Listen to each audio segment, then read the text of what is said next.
Georgia Virtue presents the Let Me Tell You Why You're Wrong podcast.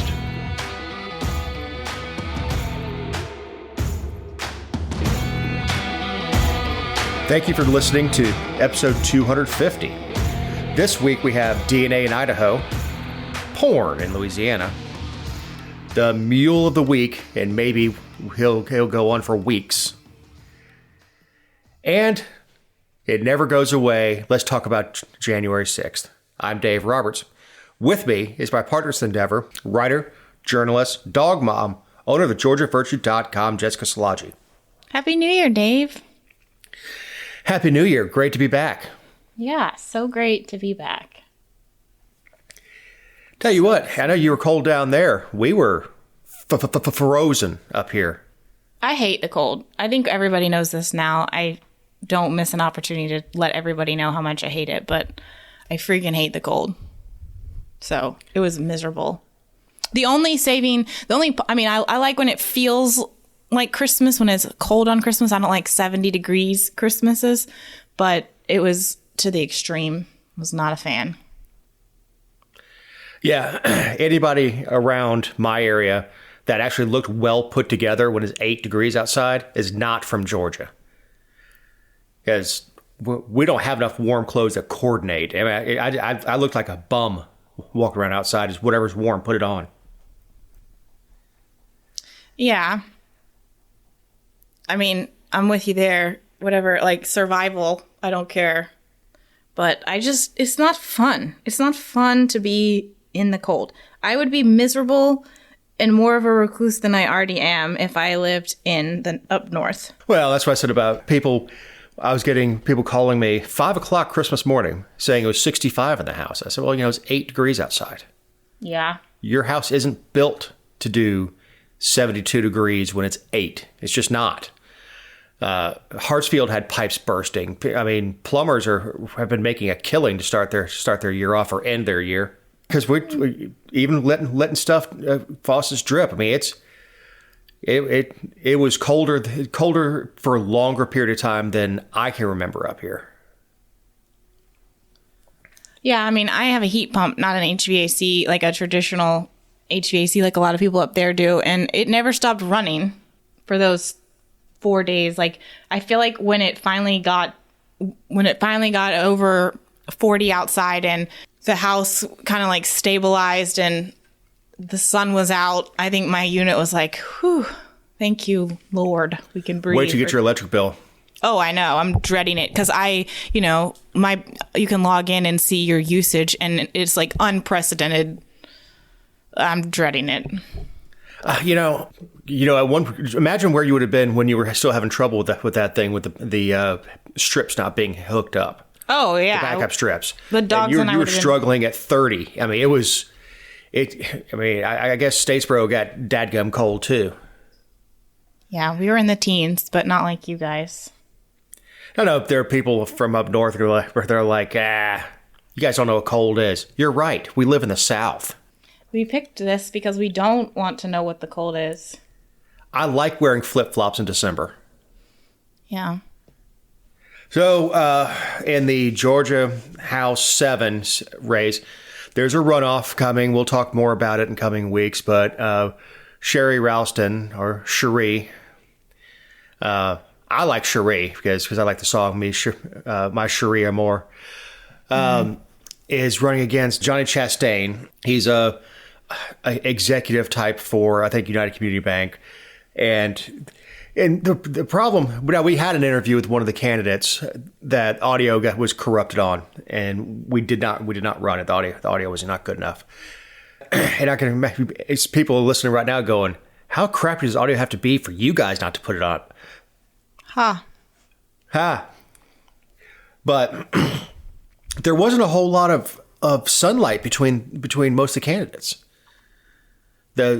All of them say a pro Second Amendment. All of them say right to life. All of them, all the major planks on their platform were essentially the same. Even down to wanting to carry on Ralston's mental health stuff. And then one of them says, "I'm Ralston's wife." Right. And she polled, I think, 45-ish% to 39, and the rest were 6, 7, 2% on one of them. But it's going to be interesting because it almost looks like an incumbent race where you may get the opposition to coalesce behind Chastain. It'll be interesting to see. Plus, this is going to be the fifth time they've had to vote in 12 months. I'd be surprised if they get 1,000 people. Turnout's going to be everything, and I think that Ralston does have the advantage on the political machine because she inherited one. So that wasn't on it on the list of things, but it was on top of my head because we just got done with election season. We got one more last Tuesday of January, whatever's 30th, 31st. Yeah, but now we have all these special elections because Kemp has decided to make agency changes, which I think are important. But there was the special election on the 3rd. Then there's one this coming Tuesday. Then there's another the following Tuesday. And then the runoff for the one from the 3rd is on the 30th. And then if any of these other ones for Dean Burke or I forget the other one, or the guy who had the felony drug arrest over in Bartow County or Barrow County, if they have runoffs, then there's more. It's just. When there's an open seat, you get a race that's going 5 wide, and you typically don't see that against an incumbent unless there's a overwhelming feeling to get the incumbent out. So we have DNA in Idaho, horrific crime, killing of young college students, 20, 21 years old in Moscow, Idaho. And one that truly captured the nation very quickly because of the egregiousness of it and the hotness of the girls that died. Dave, dude. It doesn't hurt. No, people definitely care more about what happens or why pretty people are killed. There's the same thing with missing women. Yeah. That's the reality, but it's the same reason that Emily Ratajkowski, whatever her name is, just broke up with Pete Davidson's got tens of thousands of followers on social media. It's not because she's smart. It's not that they're tuning in for her insight on life. Yeah. But anyway, the fact that they were that the 3 girls were very attractive. Doesn't hurt and the fact it came around, right during the holidays when political news starts slowing down. But anyway, they tracked him down through DNA, partially. Mm-hmm. It sounds. Obviously they kept a lot of the stuff very close to the vest, as they should, and the families were super angry about that. But the more that has come out, even since this guy was arrested, I think their criticisms. I don't think the police department did everything 100% correctly, but most of us don't do everything 100% correctly. But it's a small town in Idaho. How much but they were very critical, they weren't doing anything. And if you look at what's coming out about, everything they had about this guy, they were working the case, and they have a crap ton of evidence. Yeah, it's got to be horribly frustrating keeping your mouth shut while the victims' families are out there calling you incompetent, lazy. They don't have any leads, and it's got to, and I know there were apologies from one of the fathers who's especially hard. He went on several talk shows or news programs and stuff, wearing out the Idaho police. Mm-hmm. But it shows that they were ducks on the pond. Everything looked calm, but underneath things were churning. You can imagine how much DNA they had to sift through to find his, because the whole place was covered in blood. Sure, it's my guess it was skin under fingernail. Because they said repeatedly on the news that a couple of victims fought back, and his white Hyundai. Well, but it has brought the conversation back to which private companies like 23andMe Ancestry.com and all that, like which one of these companies work with police. And I think it's hilarious that, you know, all these companies are making statements and putting statements out to the media, and they're like, you know, it's an opt-in policy. Like, you have to, if you have this thing done, then you have to opt in to having your information shared with police should they want that, unless otherwise required by law. Which all that means is that unless there is a subpoena, which trumps everything, they're not going to give your information. And don't get me wrong, I'm not suggesting that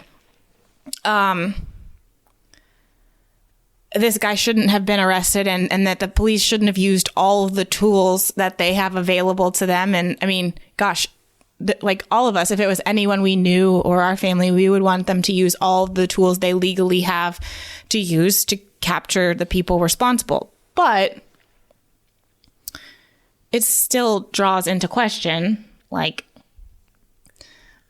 well, there was it was that, and of course, cell phone data, right? Lots the of geofencing pinging that we've talked about, right? But you know, the evidence they had was starting to be multi-pronged. Besides the DNA, because I mean, look, I don't know how connected this guy was to the victims. I've heard various reports that he was socially awkward, maybe an incel, which is involuntarily celibate. Weird dude. Weird. Studying PhD in criminology. Yeah, under experts on like serial killers, and I mean that's usually who studies those types of things. But like, it's just a very creepy thing that he was studying that.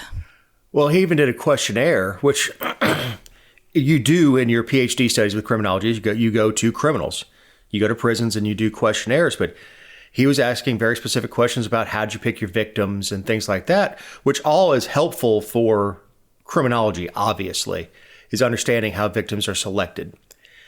It's in hindsight that we look at it and go, yeah, this guy had a screw loose and he was looking to commit a crime.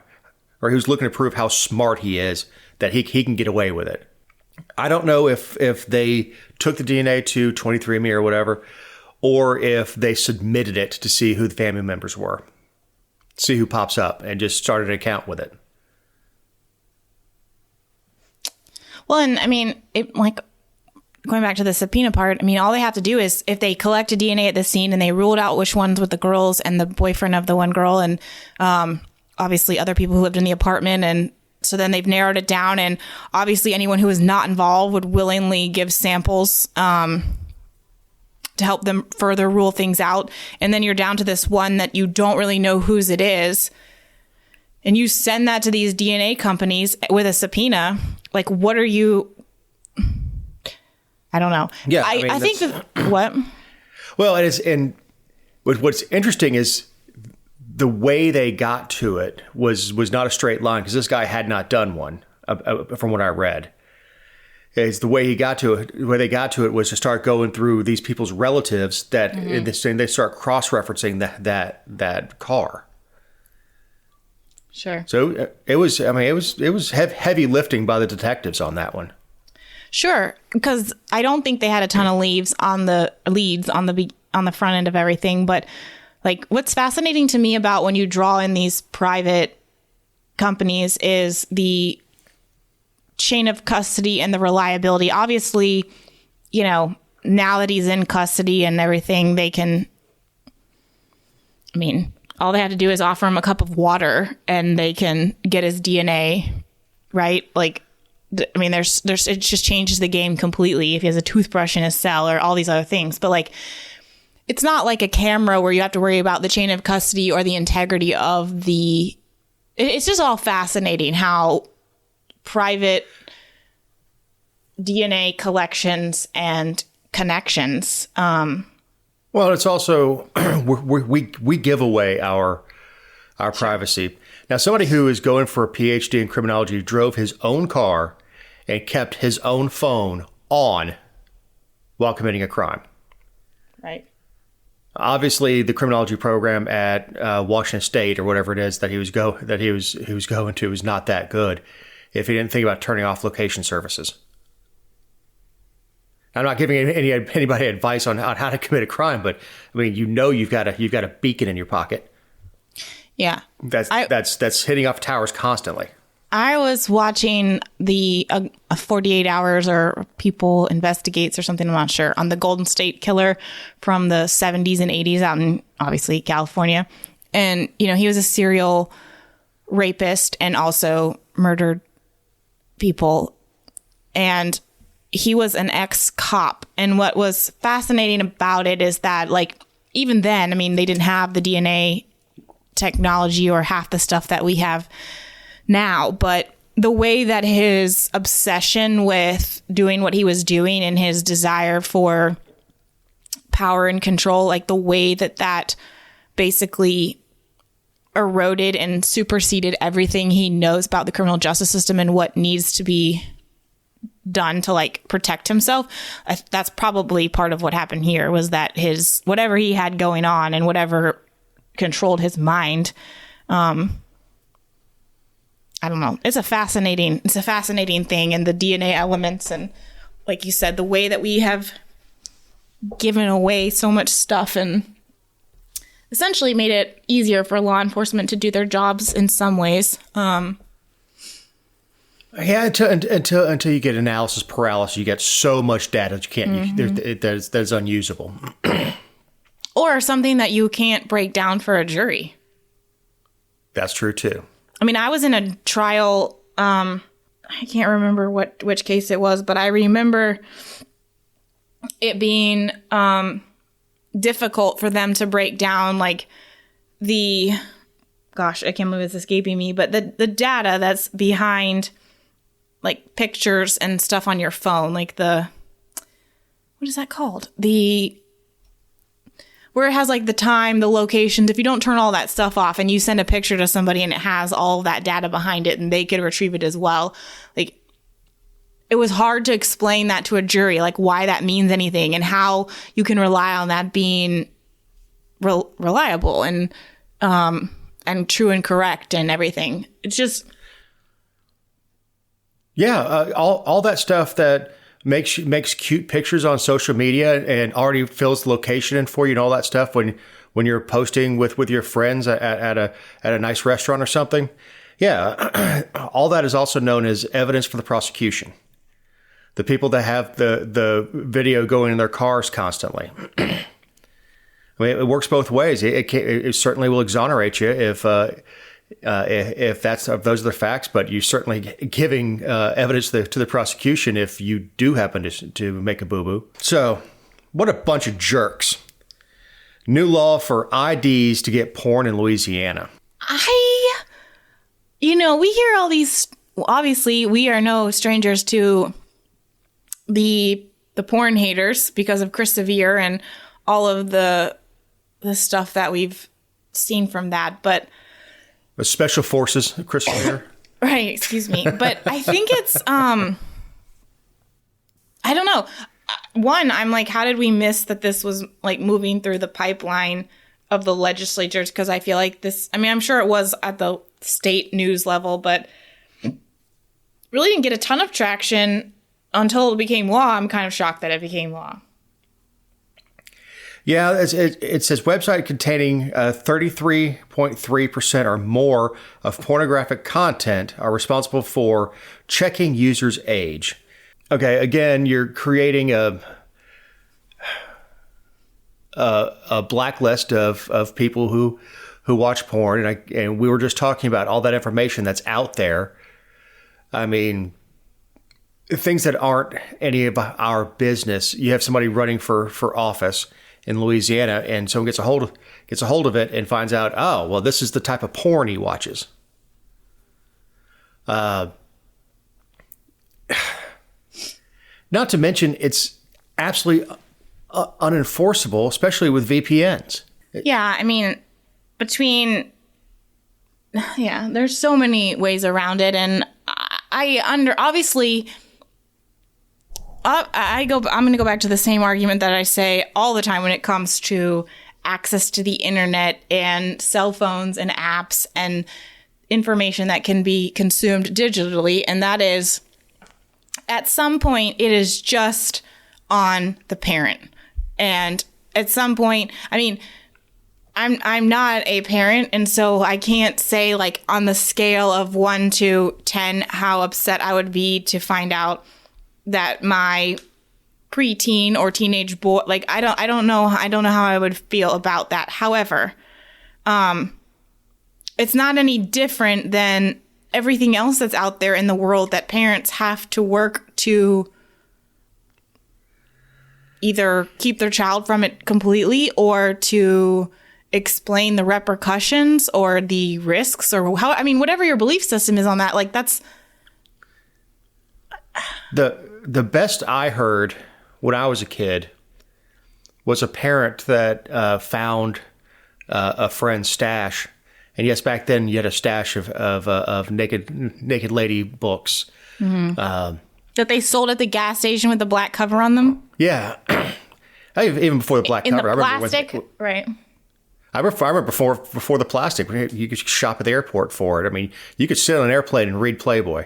So, but anyway, was the mother sat him down and said, "This is normal for you, but understand this is fantasy. This isn't real." Mm-hmm. Now, did we have access to the amount of porn that's out there now? Of course not. If you went on one of these porn sites and watched a video back to back videos, you could never get through the list, those that are made. You could never get through them all before you died.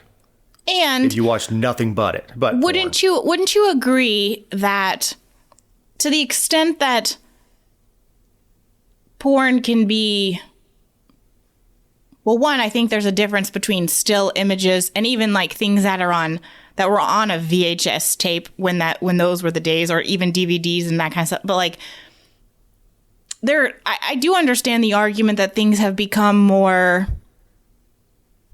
in the era of sexual freedom and embracing whatever some people might see as deviancy, or like it's not just a man and a woman engaging in sexual relations anymore. That's not. There are far more elements that I think that has evolved. It has, and I think that has evolved in some good and some bad things. One, it normalizes some stuff that when the last time I was single, you wouldn't even speak about in mixed company. But on the positive side, there are couples that consume it together. I mean, it's fantasy. Is it healthy? It just depends. Is it healthy for a 16-year-old to watch some of the stuff that's out there and think that's normal? No. Probably not. Yeah. Yeah. Well, not being qualified as a child psychologist, I can't say definitively, but I don't think it's healthy. I don't think it's healthy for when people say they have a sex addiction. It's really a porn addiction, and people do get addicted to it because there are dopamines that are released. People get addicted to it, and they do find themselves, there are cases where it's just not healthy for them. I think Terry Crews, the actor, was talking about it. He cut off porn completely from his life because it was adversely affecting his relationship, and that's a grown man making a grown man decision. And then so people say, so what are children supposed to do? Children are supposed to be governed by their parents. And right. And at the end of the day, like, as much as the argument is about, the sinful aspect and the mental health aspect and the fantasy, like all of these things, the reality is that it does come down to things that are free speech protected. And from that aspect, so I recently watched the documentary. I think it's still being produced because from as I got towards the end, it made it seem like there were more episodes coming out. But the lengthy limited series on Hugh Hefner, and is fascinating because I mean, I knew he was powerful and obviously rich, but he had a lot more power than I think most people ever believed.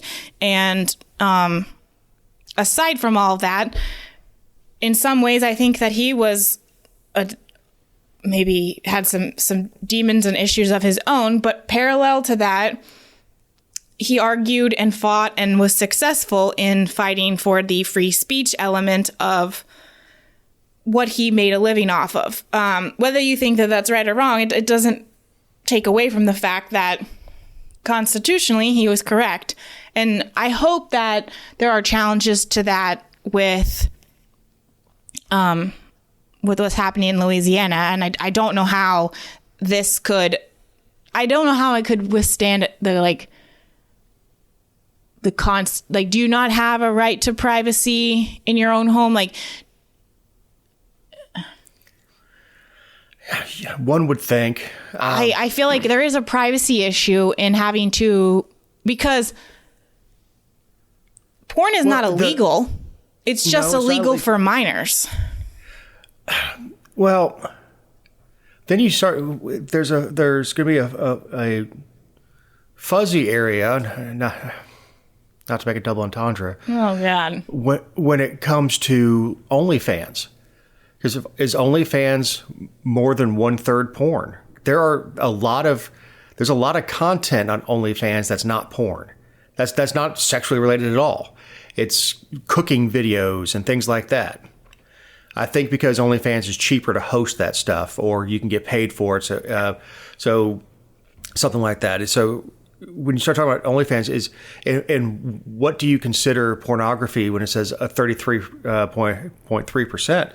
Is that if a video is 33.4% plot, and the rest of it, the other 2/3 or just under 2/3 is 2/3 plot and only 1/3 of seeing people go at it.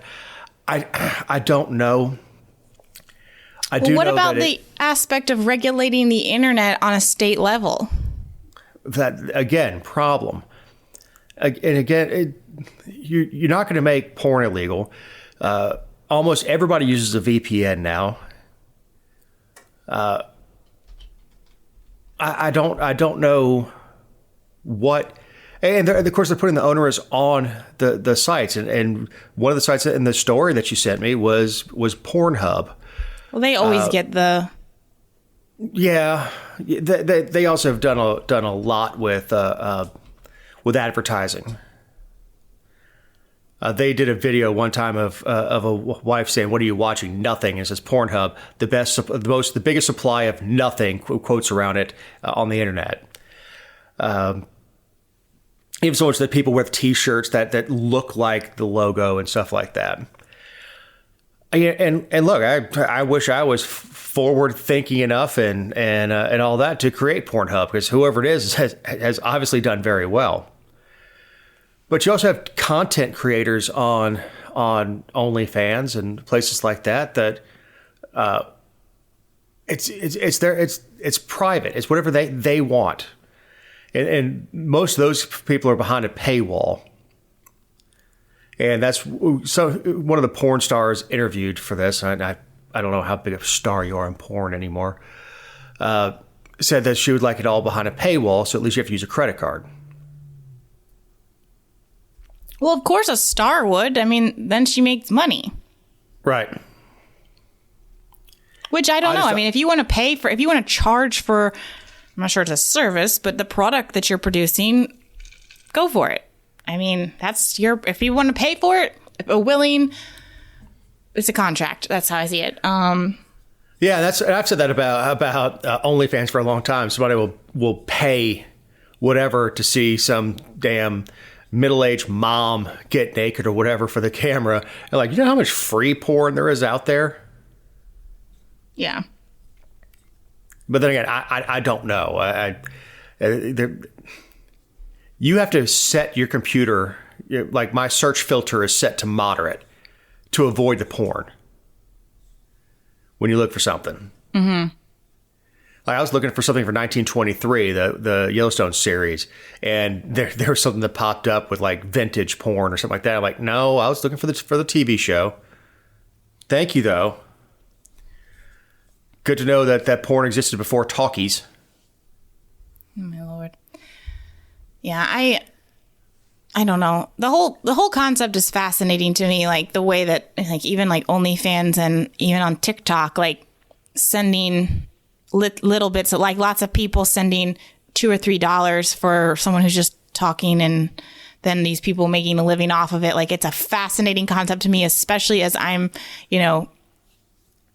spending hours trying to write intellectual articles that have like value and everything, and then these but chicks put a picture of your feet on there, and you get a million damn hits. Yeah, and and people are sending them money for it too. I'm like, okay, well, that's cool, but that's not the worst I heard of. One of those articles said it was paying somebody on OnlyFans to take a look at their junk picture and judging it and telling them what they think of it. There is a Netflix documentary about the OnlyFans platform and the way that some people on it make money, how some of them just use it to make, like a little bit of, it's a side hustle. And then some of them, so to speak, they make six figures, and that is their sole form of income. And, it's all IRS friendly and all that jazz. And literally this girl, I mean, I'm sure there's plenty of them, but men will send her money to open the pictures of their private parts, and she responds, and they pay her for like, I don't know. I guarantee you she's never said ew. No. Because it's going to be complimentary. Well, if you get any better angles, send me another $5 and I'll look at those. I mean, men are sad. Yeah. Men are sad. That's a look for validation. That's just pathetic. I don't understand the whole pecker pick thing, because having been involved for the last 20 years, it's not a thing. Other than sending a joke to somebody, but I did never, at no point when I was single, was like, oh, I've got this one. Let me just go show her something. Oh, gee, I'm going to leave the bar with you because you're the first one to whip one out for me. Mm-mm. But Speaking of jokes, well, this is a good time to remind you that these are our opinions and not those of anyone not on the show or any respective company for which we may work, own, or otherwise associate ourselves with on a regular or irregular basis. Also, you can find other episodes and relevant stories over at thegeorgiavirtue.com. Jessica, hey y'all, time for the Mule of the Week.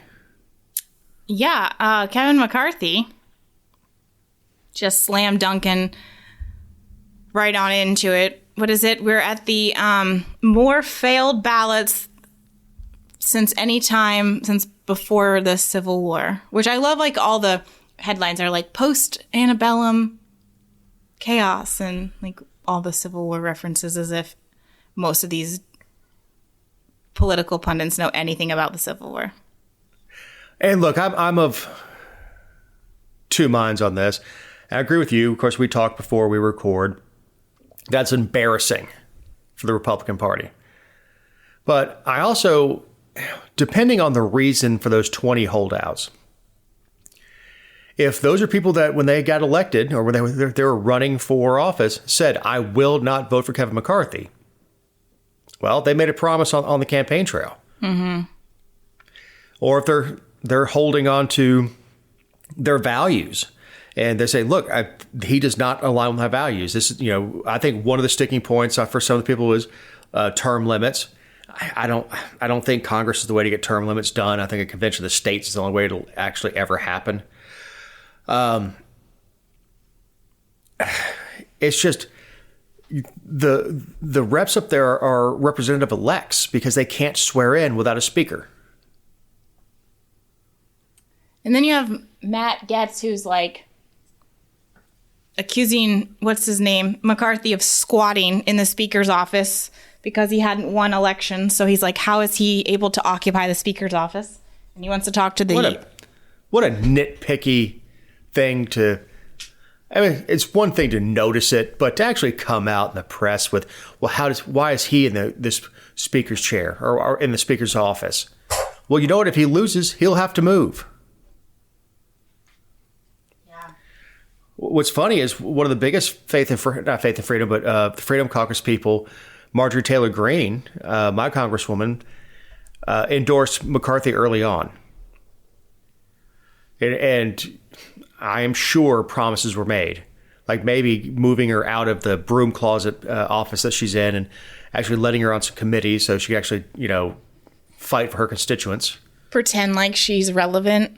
I mean, they've made her irrelevant up there. Yeah, I mean that's a pretty dadgum good punishment. Of course, I mean, not to me. You paid me $175,000, and I'm just going to hang out in the office. Okay, right. Of course, you get the new reps complaining that $175,000 a year isn't enough to afford an apartment in D.C. So maybe you live in Maryland and commute like everybody else does. It's just, I don't know. I don't think it's. I'm glad to see the dissension, of course. Like I mean, I wish there was more real dissension, not just like the dog and pony show of Republicans against Democrats that we see. I think that McCarthy needs to step aside. I think what he's doing is impeding the rightful operations of Congress. Although you made the comment like, well, what are they really going to do? I mean, I hear all that, but like, it's also embarrassing because like, what are you really doing? Like, is this how our government, is this where we are? Is this? Well, and at what point, and we're recording a time machine last Friday. So obviously we don't know what'll happen going into the evening after we record or over the weekend. But at a certain point, don't you go back to the caucus and say, okay, who would you vote for?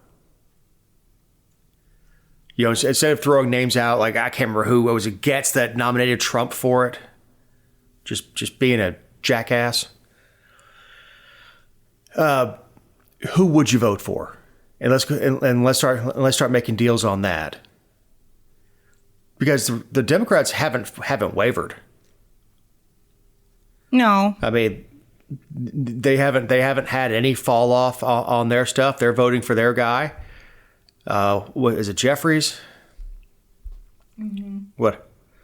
But voting for their guy over and over and over, and the Republicans just can't get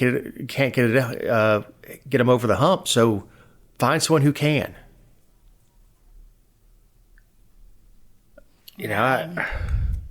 I don't know. So how long? I mean, how long you really think it'll go on? Like they're supposed to, like you said, as a recording, they're supposed to go on the, what's it called? 12th ballot. Yeah. I would think if it gets through the weekend, it would stop pretty soon, because at a certain point, and what was wearing a lot of these folks down is they all have family in town to see them get sworn in, to get that picture of the speaker. And that's on both sides of the aisle. Yeah, you swear, you do your official swearing in, and then you get your picture with the speaker in front of the gavel and all that stuff, and you bring your family in for that. And a lot of these reps are going to start get irritable on personal stuff, like having to come up there every day and sit in the gallery every day to do the same vote over and over and over and over. And it's a roll call vote, so the votes take forever. Yeah. It's not good. It's not good for anything. No, it's not. At a certain point, they're just gonna have to. Someone's gonna have to grow up and go. Either McCarthy grow up and say, you know what, please withdraw my name, or there's gonna have to be some folks that out of that 20 that I don't know what it's 14 out of that 20 that say, you know what, all right, we've made our protest known. Let's go ahead and throw our votes behind McCarthy. One or the other. It's going to be tough to explain to their constituents, though. Like if they abandon that on the first thing, you know, first week. Yeah, like that's ugly. I don't know. I mean, they're all the stuff that they promised to do as far as defunding the 80,000 new IRS agents can't happen until they have this one procedural vote. None of that can happen. Yeah. And maybe that's the plan. Maybe they know they can't. They're not going to defund those IRS agents, or that it's they can't. They're not going to be able to get that done in the budget, or not be able to get that pulled and get the budget approved, and be another stalemate. I don't know. So last Friday was the 2-year anniversary of January 6th. Okay, in the aftermath of January 6th, 2021, did you think that we would be where we are now, 2 years out, still talking about it the way that we are? No. It was a temper tantrum. They looked more like tourists than insurgents. Well, you had a guy in a buffalo headdress, for God's sakes. Yeah. I have tried to look at it from both sides, and well, more than both sides, but like I've tried to, even if I don't agree with someone's position 100%, I've tried to see where they're coming from. And I guess my biggest problem with the definition of like the treasonous coup and everything is how long it has taken to hold those people accountable if you think that that's what's necessary. Like, to me, if it was so egregious and so imperative to keep Trump from running again, like, you wouldn't try to drag it out until the next election. You would swiftly do X, Y, and Z in the interest of justice and in the interest of getting the intended result, which would be to hold someone accountable, not to, even if it's like, let's just, if all day long they want to say that it's not political, it's very hard to make the argument that it's not when they're doing what they're doing. Well, when you see cities across the United States burned to the ground in protests, mostly peaceful protests, as covered, you've got police stations that were under siege and burned, and people attacked. No one. The only people that got killed on January 6th was killed by Capitol Police. I think there was one heart attack that they're suing over, but the person shot that day was a chick from I think an Air Force veteran from California, unarmed. Let me tell you something. You take that same protest where they're and you put it out in Ferguson, Missouri, and you shoot an unarmed woman that was protesting outside a police department, the world would be on fire. Right. No, it's I don't know. It was poorly handled all the way around, but it was a temper tantrum. Nobody was drug out in the street and hung. Nobody burned beat down doors at individual offices. None of the representatives were drug out and beat up. None of that happened.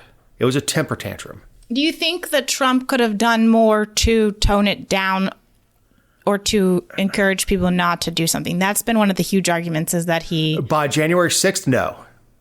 Yeah. The previous couple years, yes.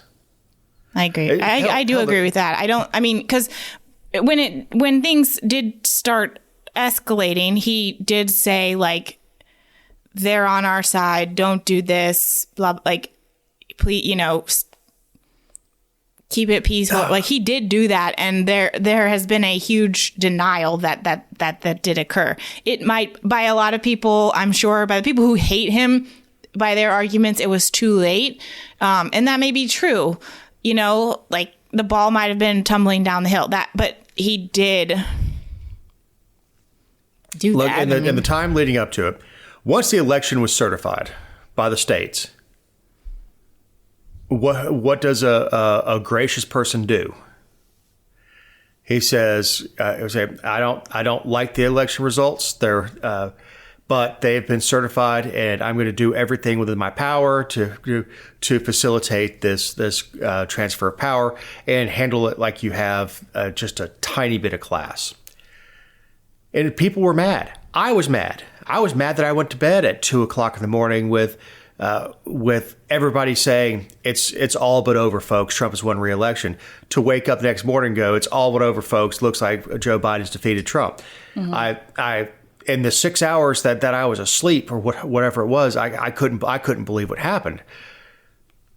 But Trump could have been a statesman at that point, and he was not. And yes, did he stoke those starting in November? Yes. Does that make him criminally liable for somebody else's actions? No.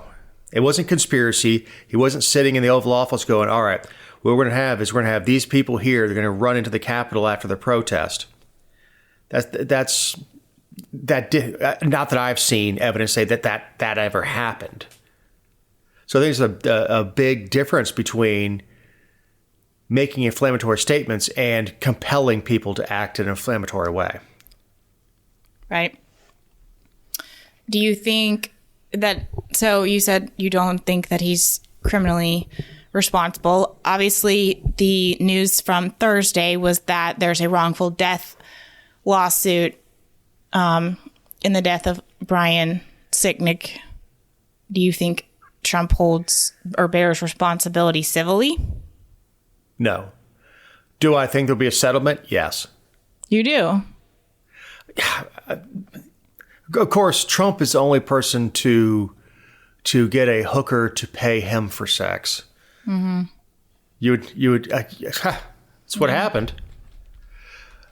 So, with that sort of history, does he ride it all the way out? Maybe he does. But if we know anything about how the courts grind through, this lawsuit will still be active when he's campaigning for president.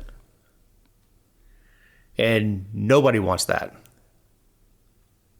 I mean, I'm sure opponents do, but nobody wants that.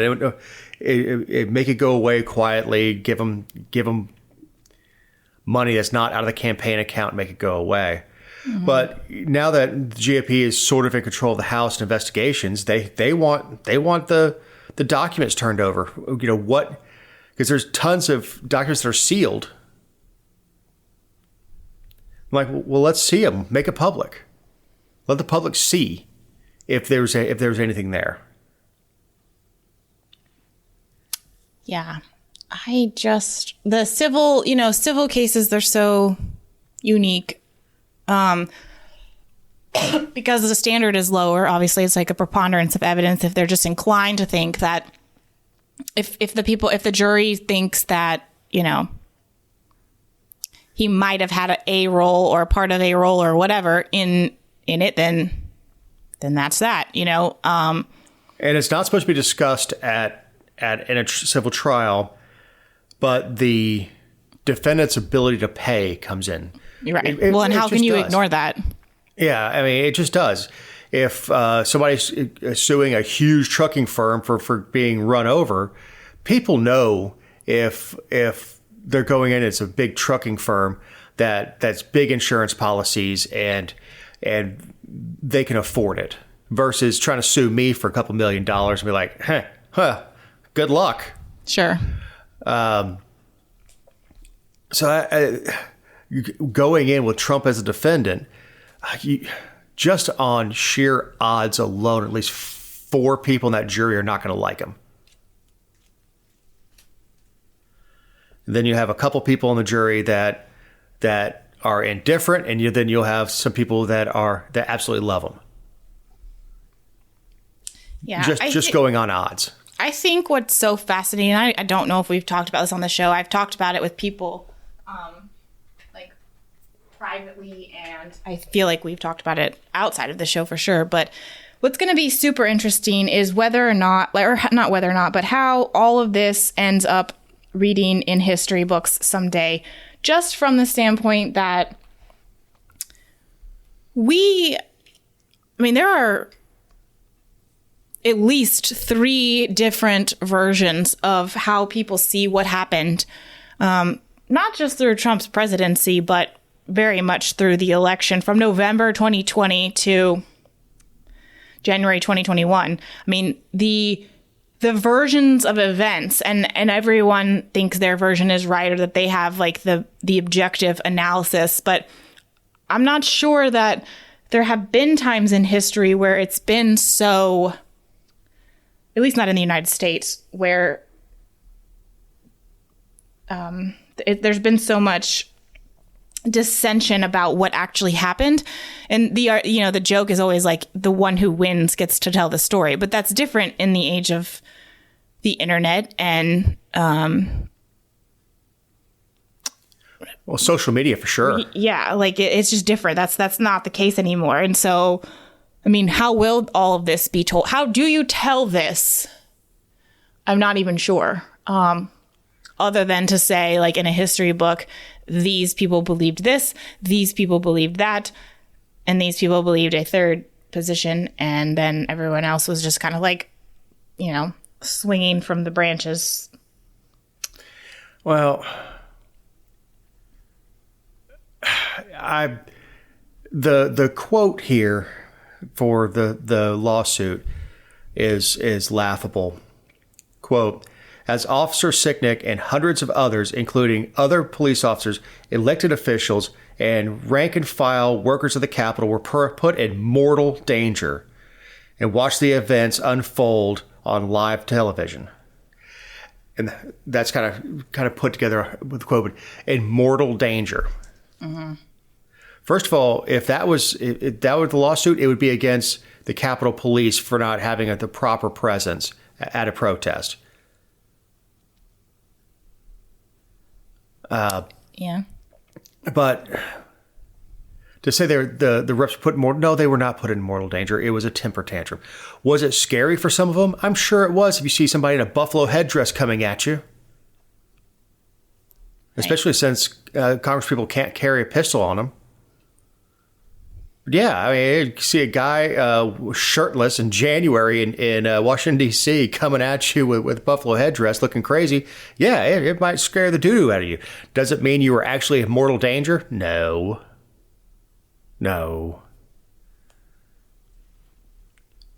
They held up the confirmation or the certification for a couple hours.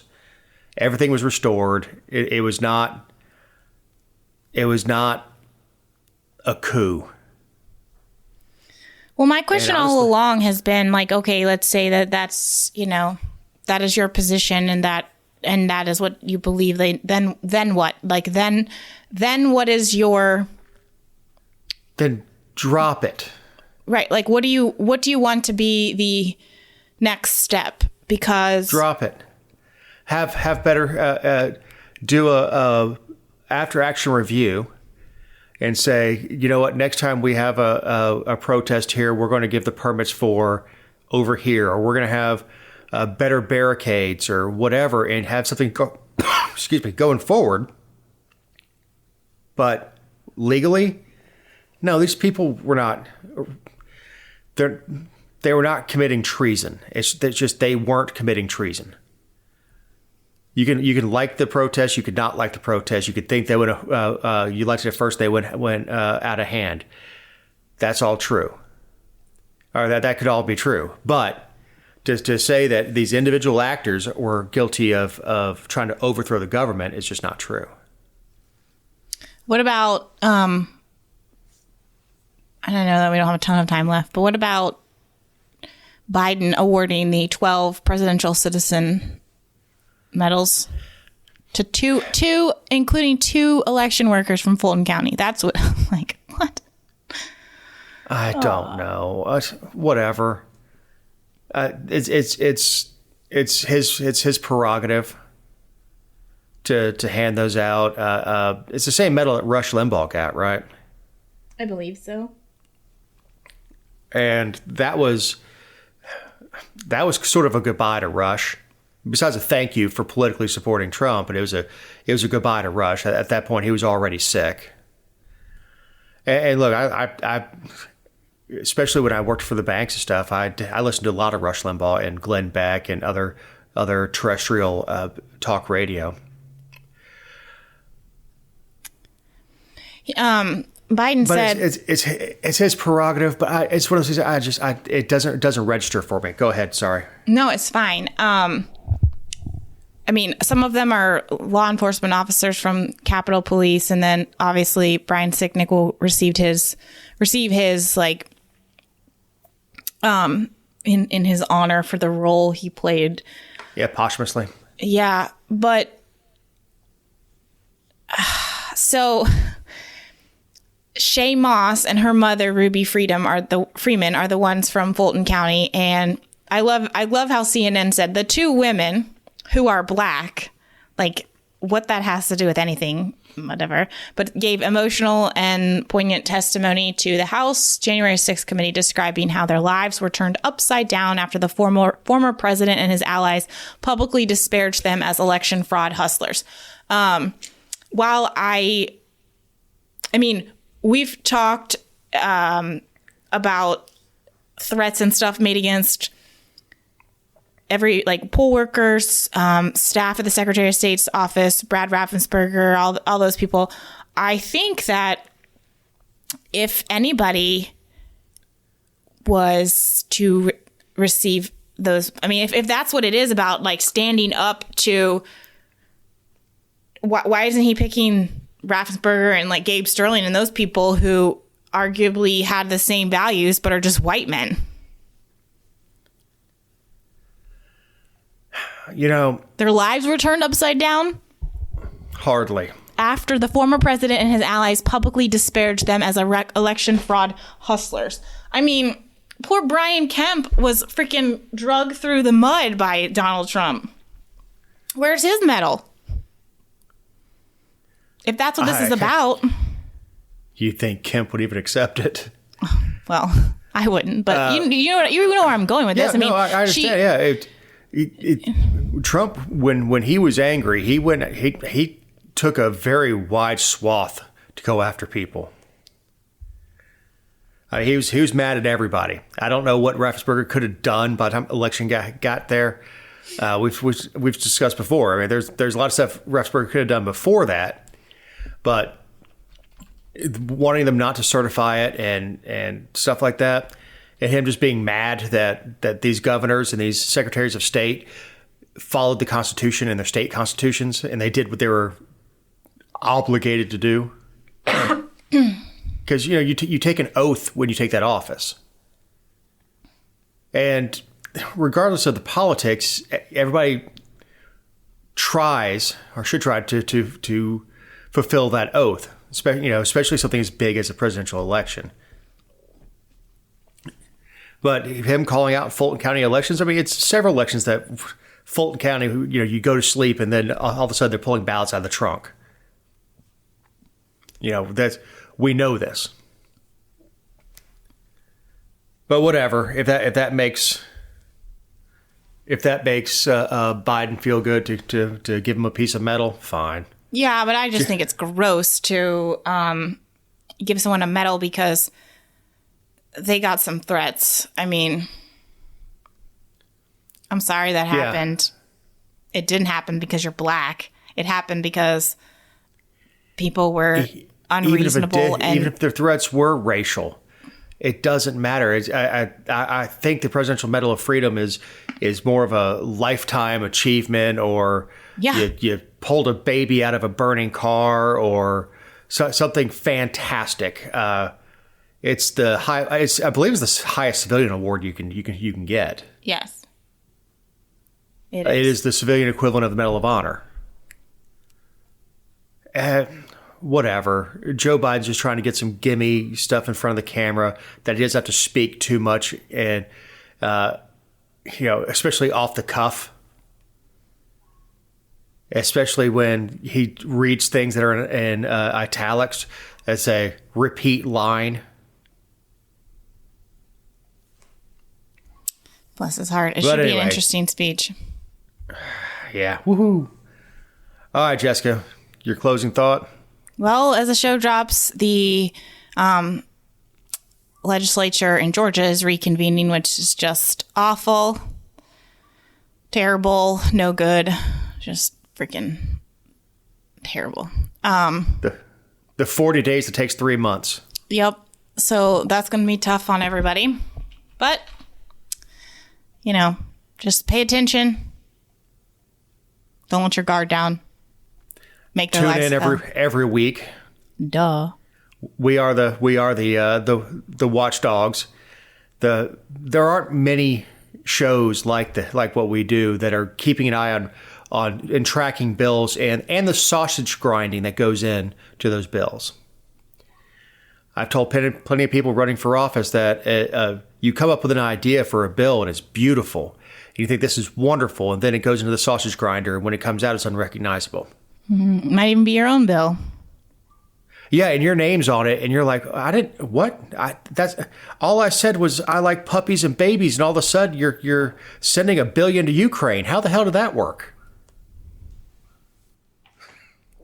Yeah. So, with that happy attitude going into session,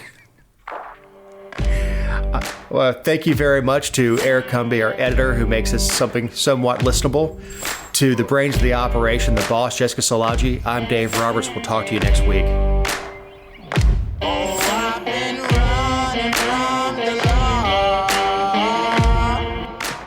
Hope they won't shoot me down soon.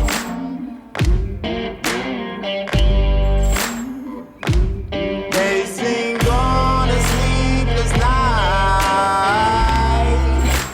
Try to catch me howling at the moon.